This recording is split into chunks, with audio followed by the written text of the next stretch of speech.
The language about what's happening in the capital markets and the economy has changed dramatically in the last 2 weeks. Listen. Government action in this. It's about as dire as a president can get on the economy. We're facing a choice between action and the real prospect of economic hardship for millions of Americans. This from an administration that for months said the economy was vibrant, the financial system strong. The president didn't acknowledge, quote, storm clouds until last December. By then, it was raining. There's definitely some storm clouds and concerns, but the underpinning is good. And we'll work our way through this period. Then, with each disastrous job report or capital market crisis, an upbeat assessment. In January. Our economy's flexible. It is resilient. In February, the president surprised by spiking gas prices. Well, what did you just say?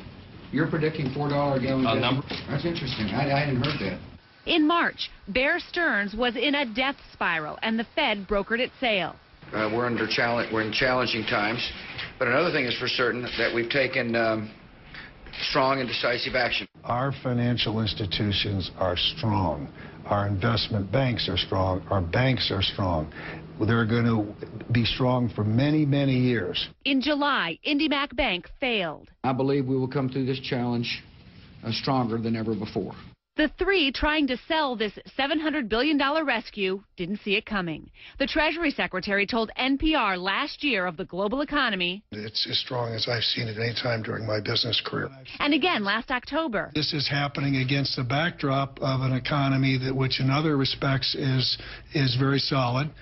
So far, there's very little evidence that it's bleeding over into other areas. As the subprime crisis devolved early last year, the Fed chief. We do not expect significant spillovers from the subprime market to the rest of the economy or to the financial system. And now? This plan is an emergency plan to put out a fire, to resolve a serious crisis which has real Main Street implications. What do you think? Well, I mean, these are the guys we want to now turn over. You talk about the inmates running the asylum. These guys were in denial the whole way. They don't understand the fundamentals of economics. They have no idea why we're in this mess. In fact, they're the ones that lit the fire. All we really know at this point, in order to get ourselves out of it, we do need a lot of money. A lot of people missed it. It was very complicated. No, how could you miss it? It was the elephant in the living room. No, I wrote wasn't. a book that laid it out cold. I mean, how could you say, either they were lying to us or they're incompetent. I don't like the government either, but I would rather give the government a little control now rather than complete control later on. You can't just a little history lesson. Let me just finish a second, Peter. Wait, let him finish. Peter, please let me just finish, because I'm not really disagreeing with you. What I don't want to see happen is an unemployment fall to 25%, and we paved the way for another FDR. Except this time we may not be so lucky. We may not get FDR. We may get a guy like Lindbergh who wants to be dictator.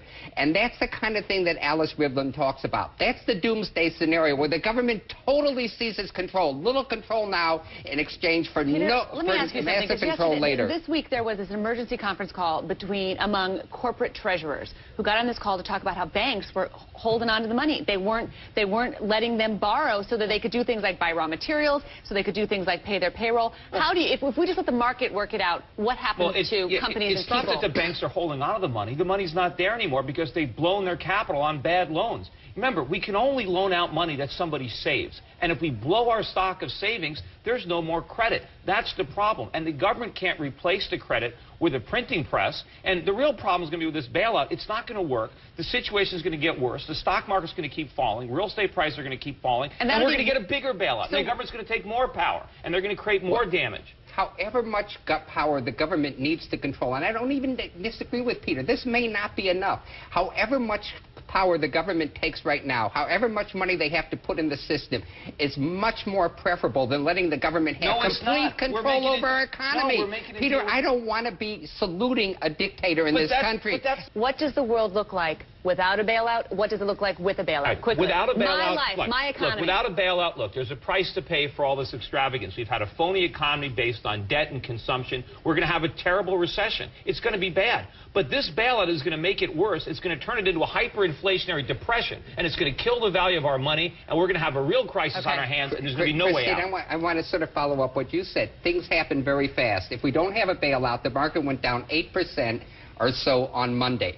Those kinds of declines will continue. Credit will dry up for farmers. We'll have 30, 40% unemployment like that.